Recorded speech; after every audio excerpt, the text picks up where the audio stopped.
All right, today we're going to crack the code behind the stories we love. We're talking about the invisible blueprint, the secret DNA that connects ancient myths to the blockbusters you watched last weekend. Let's get into it.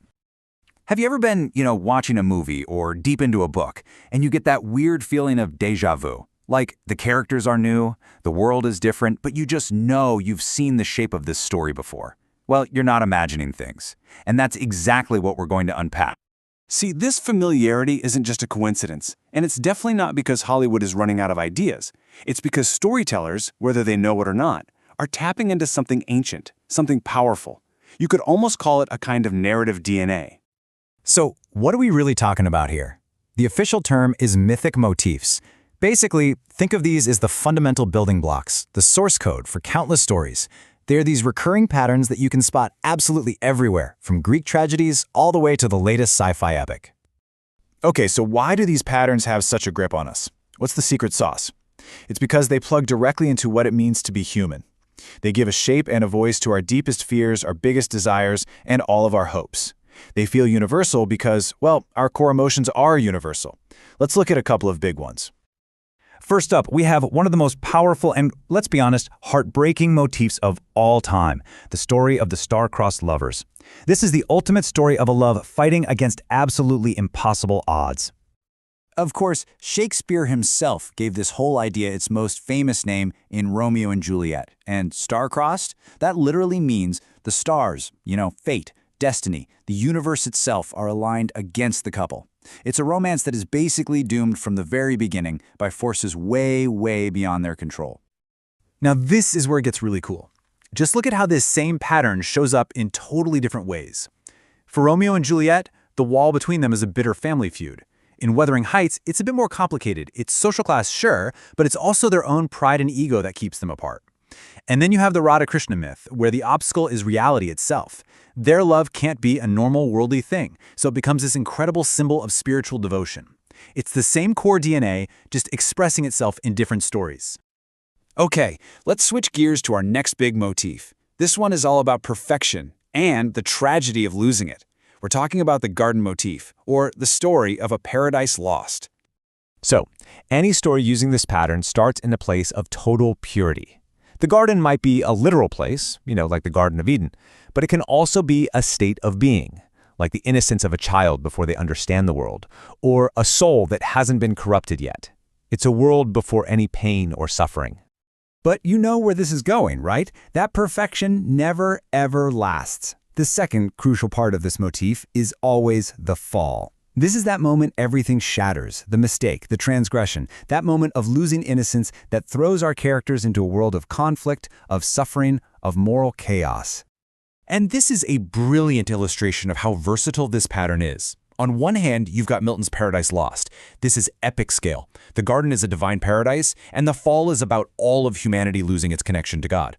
But then you have Oscar Wilde's Dorian Gray, which uses the exact same structure for a story that's deeply personal and psychological.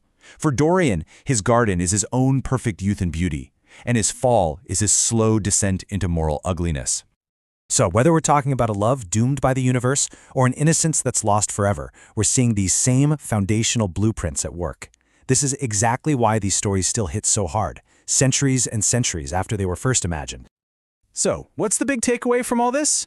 Well, these mythic motifs, they really are the narrative DNA of our stories.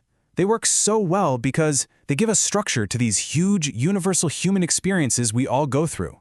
The star-crossed lovers, that's our struggle against things we can't control. The lost paradise, that's our collective memory of innocence and our fear of becoming corrupted. It's the thread that connects the oldest myths right to the movie you're going to watch tonight. So the next time you sit down with a book or fire up Netflix, I want you to look a little closer. Look for that invisible DNA. Ask yourself, what ancient patterns can you spot in the stories you love? I think you'll be amazed at the secret code you can suddenly see, clear as day. Thanks for joining me. All right, let's dive right in. Today, we're going to pull back the curtain on storytelling itself. We're talking about the hidden architecture behind our most epic stories, those universal blueprints that somehow connect ancient myths to the blockbusters we're all binge-watching today. And it's a great question, right? Have you ever gotten that weird feeling of déjà vu? Like you're watching a brand new movie, but You feel like you've seen this story before. Well, you're not wrong. It's because so many of our stories, when you get right down to it, share this common ancient DNA. And today, we're going to decode it together. So, the secret sauce? It's something called mythic structures. The best way to think about them is like architectural blueprints for stories. These are the foundational patterns that storytellers, sometimes without even realizing it, have been using for thousands of years. And they're so powerful because they plug right into the core of what makes us human. Okay, so our first stop on this little expedition is a big one. It's a journey within a journey, the descent into the underworld. And trust me, once you know what to look for, you are going to start seeing this pattern absolutely everywhere. Now, this is the crucial part. We're not always talking about a literal trip to, the land of the dead. More often than not, this journey is symbolic. It's this profound rite of passage for the hero, a moment where they have no choice but to confront their deepest fears, some kind of crushing truth, or maybe the darkest corners of their own mind. And this is the perfect example of how that blueprint evolves over time. I mean, look at Homer's Odyssey, right? Odysseus literally sails his ship to the underworld. It's a physical place. But then you jump forward a few thousand years to something like Conrad's Heart of Darkness. Suddenly, the journey is all in the head. It's this terrifying psychological plunge into human madness and evil. It's the exact same structure, just a totally different landscape. But then you have the Mahabharata, which takes this blueprint and cranks the complexity up to 11. For Yudhishthira, the journey to hell isn't just about being brave. No, it's a deep, philosophical test. He's literally forced to question the justice of the gods, choosing a painful, ugly truth over a beautiful, comfortable lie. His confrontation isn't just with a monster. It's with the very nature of the cosmos. Okay, so from the darkness of the underworld, let's turn to water.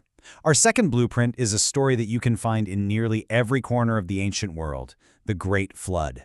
It's amazing how persistent this myth is, and there's a really good reason for it.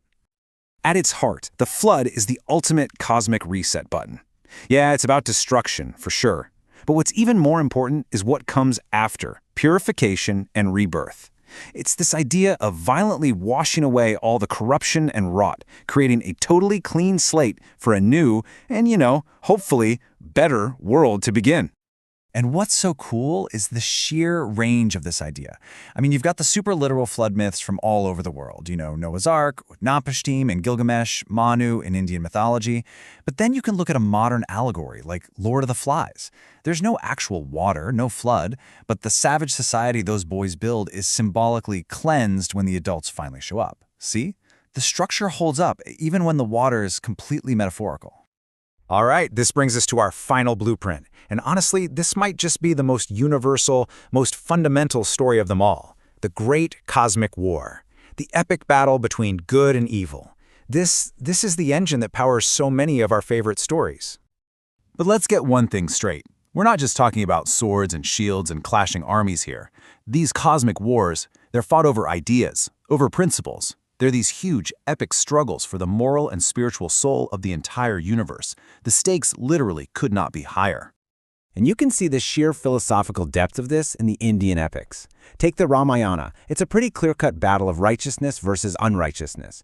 Dharma versus adharma. Classic good versus evil. But then you get to the Mahabharata, and wow, the whole game changes. The conflict gets so much more personal, so much more internal. Arjuna isn't just fighting his cousins. His real battle, the one Krishna is guiding him through, is inside his own head. It's a war against his own doubt, his own confusion. It's a battle for self-realization that just happens to be taking place on a physical battlefield. Incredible, right? And of course, once you see it there, you see the echoes everywhere in Western stories. I mean, Frodo versus Sauron, Harry Potter versus Voldemort, the kids in Narnia taking on the White Witch. It's all the same blueprint. These modern epics are the direct descendants of that ancient cosmic war, and they all tap into that same deep human hope that in the end, good has to win. So, let's recap. We've taken a journey to the underworld, we've survived a world-ending flood, and we've watched the cosmos go to war. So what's the big deal? What does it all mean? Why do these same patterns show up again and again and again? Well, here's the bottom line. These things, these mythic structures, they are so much more than just plot devices. They are the symbolic blueprints of being human. They stick around because they give us a way to wrestle with the biggest questions we have, right? Questions about life, death, good, evil, our place in the whole shebang. When the world feels uncertain, a story about rebirth after a flood gives us hope. When things feel morally gray and complicated, a story of good versus evil can feel incredibly clear. Every generation grabs these ancient blueprints and builds something new that speaks directly to what they're going through. And this quote, this just nails it. Literature isn't just about making up brand new stuff. It's this living, breathing space where we keep our most important truths alive by constantly retelling them, reshaping them, and making them make sense for the world we find ourselves in today.